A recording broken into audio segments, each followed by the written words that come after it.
Welcome to ICA Weekend 2025, the second edition of this wonderful initiative, the Indian Culinary Agenda. Let's begin with the formal function. I would like to invite Mr. Om Routray, Founder, Director, Indian Culinary Agenda, to the stage. I'd also like to invite Mili Dubey, Assistant General Secretary of the PhD Chamber of Commerce and Industries, to the stage. I think they do deserve a round of applause. This is a wonderful initiative that we have. I'd like to request Sankalp Vishnu to please accompany our guests for the day to the dais as well. Sankalp is the co-founder of ICA as well. We have, as guest of honor, Mr. Andrew Carter from the Australian High Commission. We welcome you. And our special guest, Mr. Amal Sinha, Director Group CEO, BSES Delhi.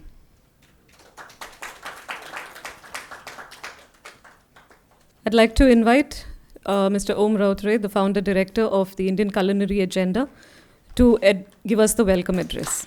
Good morning, everyone. And let me begin by thanking everyone. Let me begin by thanking Mr. Andrew Carter, Mr. Amal Sinha, my good friend and colleague Mili Dubey, and everybody present here. Let me begin by, this is our second year, so I'll probably begin by recounting what we have done this year. Around this time last year, I stood here and presented quite a few ambitious ideas. We said we will be supporting long-form writing, and we started India's first research-based food writing prize. We got around 39 applications. This year, again, has been overwhelming response. We said we will bridge agriculture and culture and bring the consumer into the matrix.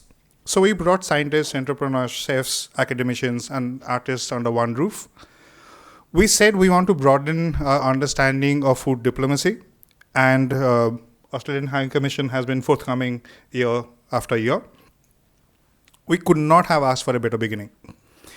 To see all of you here again, a year down the line, to receive even more generous support, to find partners who have believed in us more than we believe in ourselves. We kind of now believe that there is need for a platform like Indian Culinary Agenda, and the objective of not looking at agri and food in a hyphenated way. The challenges of in front of Indian agri-food ecosystem are immense, but so is the potential. The Indian consumer is engaging with food content, food-related information, and generally with food in a deeper way than ever before. The hospitality and farming sector are now primed to interact, in more ways than one, in more ways than just supplier and consumer of agri-goods. And the growing and increasingly aspirational Indian diaspora has now made it possible that Indian food and cuisine can become a tool of soft power.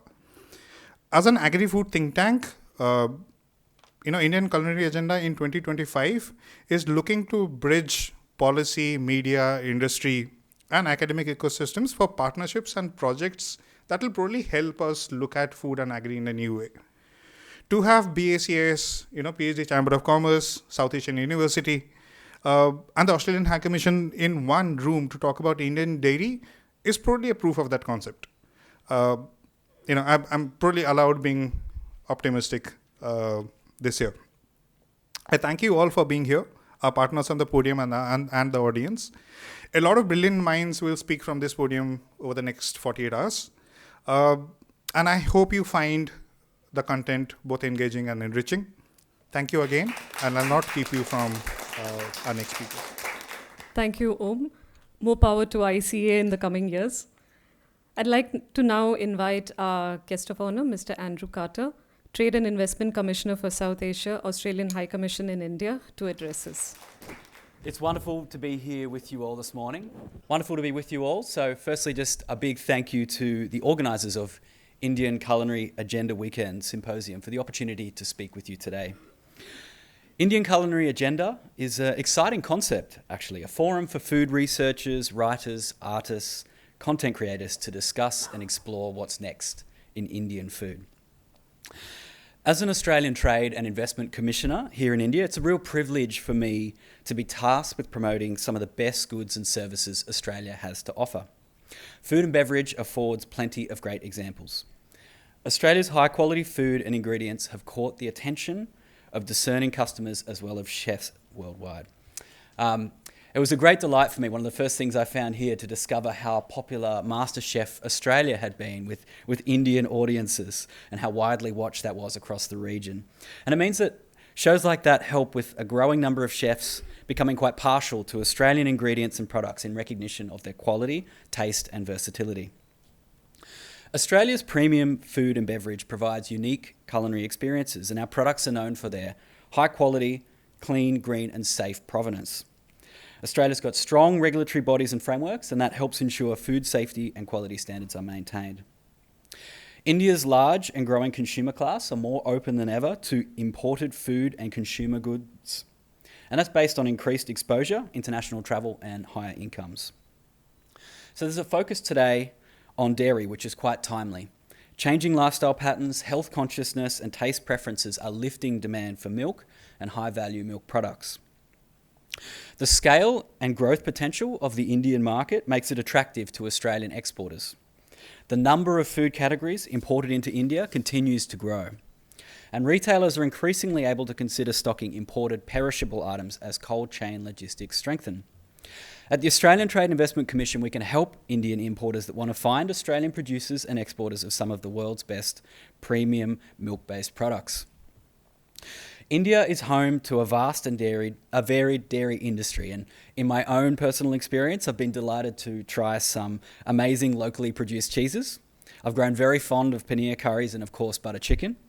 And I even have a recurring delivery of fresh milk to my door in glass bottles, which is quite charming, and I don't think we have that in Australia. But looking more broadly, the Indian dairy market is among the largest and fastest growing markets in the world, and across the sector, there is a focus on productivity. Australia can complement that. We're eager to share our expertise in agricultural technologies. We want to see new partnerships develop across processing, production and manufacturing. Australian dairy farmers are deploying innovations such as precision drones, soil probes, robots, number crunching apps to farm as holistically and as efficiently as possible. So Australian companies offer technologies for the entire food manufacturing supply chain. These include solutions for manufacturing, for processing and packaging, preventing food waste, ensuring safety and traceability, preventing fraud and ensuring payments. And Australia is also a leading provider of academic courses related to food and agriculture. These include industry-aligned skills training programs in agricultural and food-related subjects. For example, Australia's GoTAFE tapping into Indian dairy training opportunities. Our free trade agreement, the Australia-India Economic Cooperation and Trade Agreement, is generating wins for both sides. Just this week, we saw the first ever sea shipment of Indian pomegranates to Australia.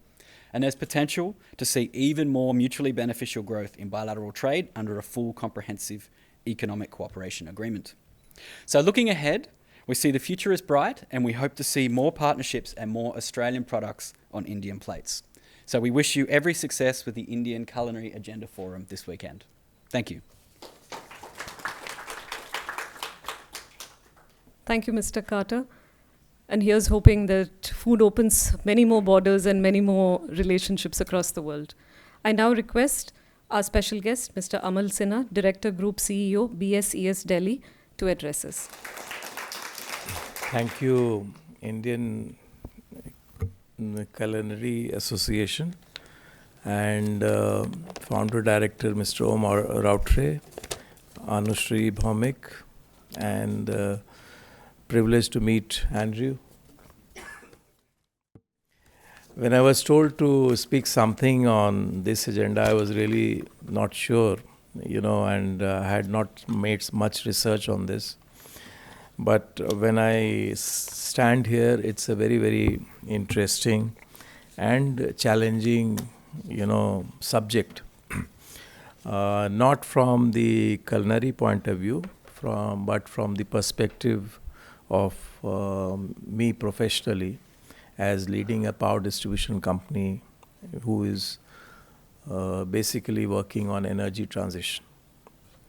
So I'll quickly note down some of the points, and then I have some, as a consumer also, I have some issues which I would like to address to the forum and would seek answer at some point of time.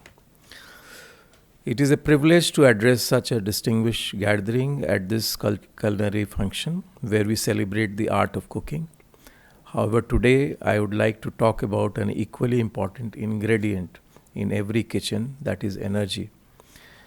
The lifeblood of our homes, restaurants, and industrial kitchens. Energy plays a pivotal role in the culinary world, fueling everything from household stoves to large-scale commercial kitchens. While LPG and solid fuels like coal, biomass, and wood have been the backbone of the cooking for decades, particularly what we have seen in India and is this part of the world, the time has come to rethink our energy choices and align them with a sustainable future. Despite significant advancement, as of 2023, over 2 billion people globally and 500 million people in India still lack access to Indian cooking fuels, clean cooking fuels. This has dire consequences. Nearly 3 million people globally and 0.6 million people in India face serious health risk and even die prematurely each year due to indoor air pollution from the inefficient cooking fuels. According to UN report, non-renewable biomass contributes 77% of the emissions in the cooking sector, followed by LPG at 20%. However, the future is promising. By 2050, we expect that nearly 70% of the global population is expected to cook with electricity from sustainable sources, while the remaining 30% will rely on renewable clean cooking fuels such as biogas, ethanol, bio-LPG, and solar cooking. There is a roadmap which India has built, which is net zero by 2070. In order to achieve net zero by 2070, we may have to phase down LPG over the next 16 to 22 years. A phased transition to electric cooking in rural India particularly will not only ensure energy security but also improve public health. As per the estimates by the Center for Science and Environment, India needs minimum or exceeding 5 lakh crores during the transition period in the next 4-5 years for procuring e-cooking devices, utensils, and upgrading electricity infrastructures. This will save an estimated 25 to 65 lakh crore in LPG import bills. The estimated peak power demand for e-cooking is 320 gigawatt, which can be effectively managed through load management strategies and an additional capacity of 80 gigawatt over the next 16 to 22 years. Now, keeping the hard numbers behind, while adopting e-cooking is crucial, it must be complemented with innovative energy solutions. Solar rooftop installations in restaurants and hotels. This can largely help in reducing the dependence on grid electricity. Solar steam cooking, it is ideal for institutions, kitchen in hospitals, temples, and community centers.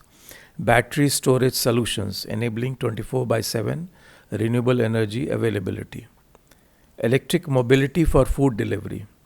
Encouraging adoption of electric vehicles for food transportation. Energy efficient kitchen practices. Pledging support for sustainable food production and smart energy usage. Solar cold storage is another thought which is gaining prominence. As per the recent MNRE study, integrated solar-based cold storage with thermal energy backup for agriculture, fish, dairy, and pharmaceuticals. Examples of 100% renewable commercial cooking are many. IKEA restaurants' kitchens are fully powered by renewable electricity. The Ethical Chef UK has a commercial kitchen using 100% electricity appliances. Cliff Bar Bakery, which is operating in USA, is entirely on renewable energy.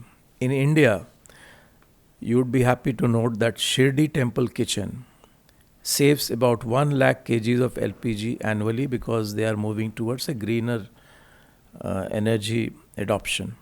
Akshay Patra Foundation, they are cooking meals for millions using solar energy. So as we stand at the crossroad of energy and culinary innovation, the time to act is now. The transition to e-cooking, renewable energy and sustainable practices will define the future of the food industry. As a power distribution company, we are committed to supporting this major transition by ensuring affordable, reliable and clean electricity for every kitchen in India. Together, let's cook up sustainable future, one where energy and food go hand in hand for a healthier, greener and self-reliant India. So this is as far as, what I can say on the, tremendous opportunity where, and I'm quite sure many of chefs and people who are in the culinary field would be here. I would encourage them to make their kitchen more green and renewable. That will give a message down the line to various other agencies and consumers at large. Now, talking particularly about dairy, I'll take 2-3 minutes. As a consumer, what we feel that the quality of dairy is deteriorating over a period of time. Today, as a consumer, we are not sure the milk which we are getting at home, what is the quality and what is the standard. So that is a big worry for consumers, and many people are suffering also because of this. They may not be knowing that because these are, things which may not happen immediately, but in the long term, they do affect the health in many ways. Even today, doctors do not prescribe that you take too much of milk. Many doctors say you can take curd, but you don't take milk because it may affect your digestion. While when we grew up, that was not the story. Earlier, the people used to buy milk, or they used to go to a what we call goala, or a person who was, keeping the cows or the buffaloes. And the quality of milk was quite fresh. You buy daily and consume daily. Today, what milk we eat, we don't know when this was packed or when this was delivered. So there are no timelines like that. So there is a concern, and since this culinary and Om particularly is looking into it, I think you should look the statistics that the quality of milk, why it is deteriorating so much, and what you can, as a initiator and government as a stakeholder, can do towards improving the quality of milk and giving a better quality of life to the people. There are many people who are getting into lactose intolerance, not in India but across the world. And these are very clear signs that the quality of milk is deteriorating. And somebody was telling me, but I am not very sure, you may be a technical expert or dairy expert can tell, that one of the main reasons is that, earlier we used to have milk from a particular breed or particular range of breeds. But today, in wherever these milk productions or milk are aggregated by cooperatives, different breeds of cows and different breeds of buffaloes, milk are gathered together, they are mixed, and there probably the consistency of a particular variety gets lost, which may be affecting this. There is a chemical reason for this, and I think as a stakeholder looking into this, and as consumers, this is our concern, we should definitely look deeper into it and find solutions in the long run. So thank you so much for giving me an opportunity, and thank you, Tanushree, for giving me an opportunity. And great thanks to Andrew for giving us, international platform where we can take this agenda forward. Thank you, Mili, for joining us. Thank you, everyone. Thank you, Mr. Sinha. We are hoping that platforms like the ICA will help foster these kind of agendas and communication with various stakeholders to take things forward across the board. I'd now like to invite Ms. Mili Dubey to deliver the vote of thanks. She's the Assistant General Secretary for the PhD Chamber of Commerce and Industries. Thank you so much, Ruth. Indian Culinary Agenda. It is two ways very special. One, my dear friend is a director and a co-founder. And second, the topic is very close to my heart. All my life, all my career, I have done only food and agri. I've studied agri and I've done agri. So this is very, very close. So I would not take much time in the inaugural and I'll start thanking. So thank you so much, Om, for setting the tone for the day and for tomorrow as well. This is a 2-day enriching session and I can assure you all the speakers are brilliant and few of them are again friend and would love to look forward to those sessions personally.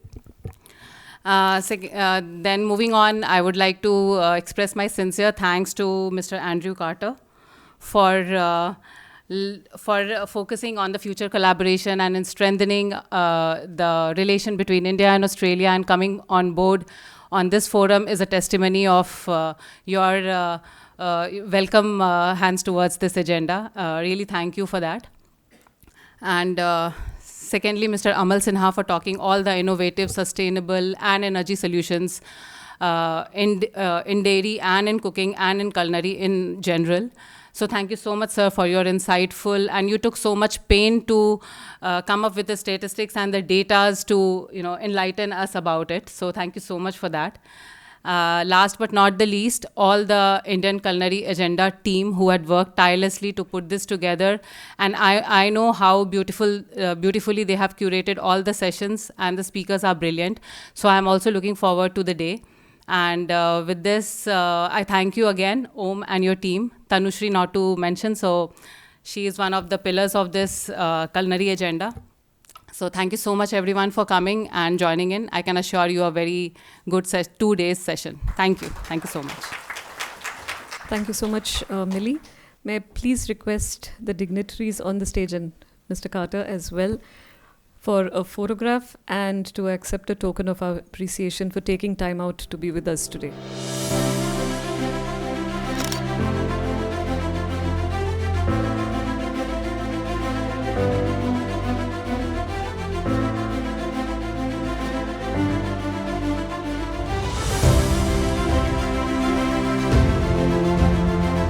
Thank you so much, and thank you so much for taking time out. I would take this opportunity to invite Shri Rishi Garg, IAS. Shri Garg is an officer of the Indian Administrative Service of 2013 batch, and he currently is the CEO of the Madhya Pradesh Rajya Niti Aayog. May I please request you, sir, to deliver your address, and after which Shri Garg will also unveil the poster exhibition by the South Asia University. Thank you very much, ma'am. And at the outset, apologies for being late. And I must admit that since past 6 months, my gut has been on a culinary roller coaster ride. I was earlier in Jammu Kashmir for state elections as general observer. And then I was in Delhi for 1 month for again the assembly elections, and then I had to go to Puri, Bhubaneswar, for a conference on sustainable development goals, and then a meeting in Chandigarh, and now I am here. So the invitation from ICA was a pleasant surprise, and a topic that is close to, I think, everyone's gut, at least, if not to heart. And as an administrator, I must say that I am not an expert in the technicalities, like the panel discussion was happening, but I can give you some insights regarding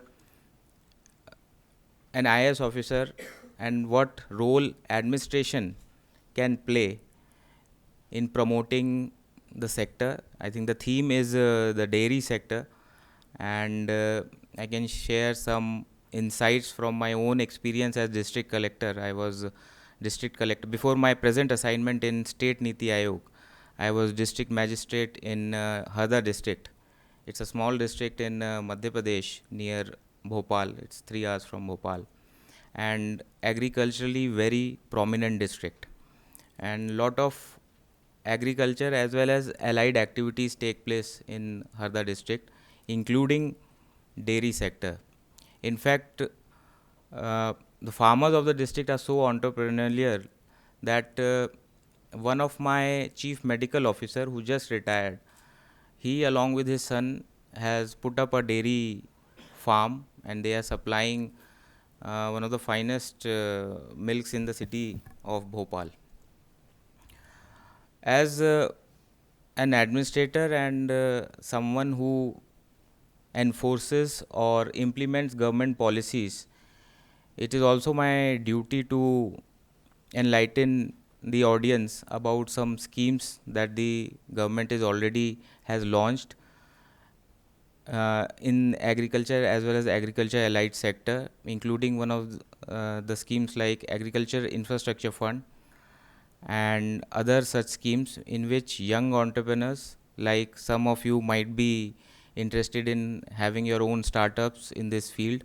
So there are a lot of policies especially for startups to encourage them specifically in the field of agri sector.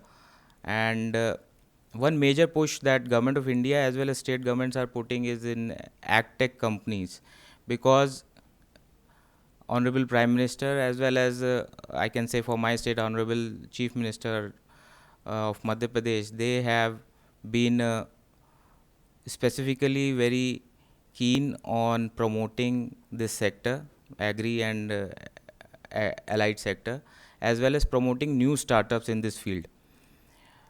We are also holding Global Investor Summit in 24 and 25. The coming 24, I take this opportunity to invite all of you for Global Investor Summit in Madhya Pradesh in Bhopal, that is happening on 24th and 25th.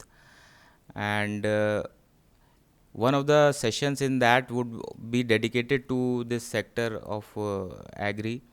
And we recently met, Hemanji is here, and we met in Bhopal, and we had discussed that we need to bring agricultural institutes as well as startups together so that we can have a state-of-art ecosystem for developing and promoting these startups.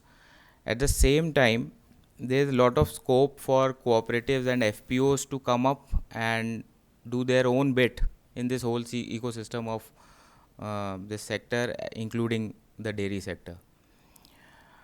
Apart from that, I must say that if I give you a brief introduction about myself, I was born in Agra, which is a, if you call culturally or mythologically, a Braj area and a hub of dairy sector.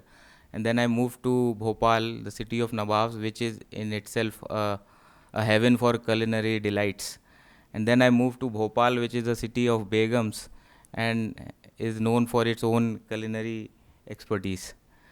So I must congratulate ICA and the sponsors and partners, PhD, including PhD Chamber of Commerce, for organizing this event. This is a very unique event, and I'm sure the inputs and the insights that will happen in these panel discussions would not only help the young audience here, at the same time it will also give inputs to us as administrators and the government and the policy makers to improve the existing policies.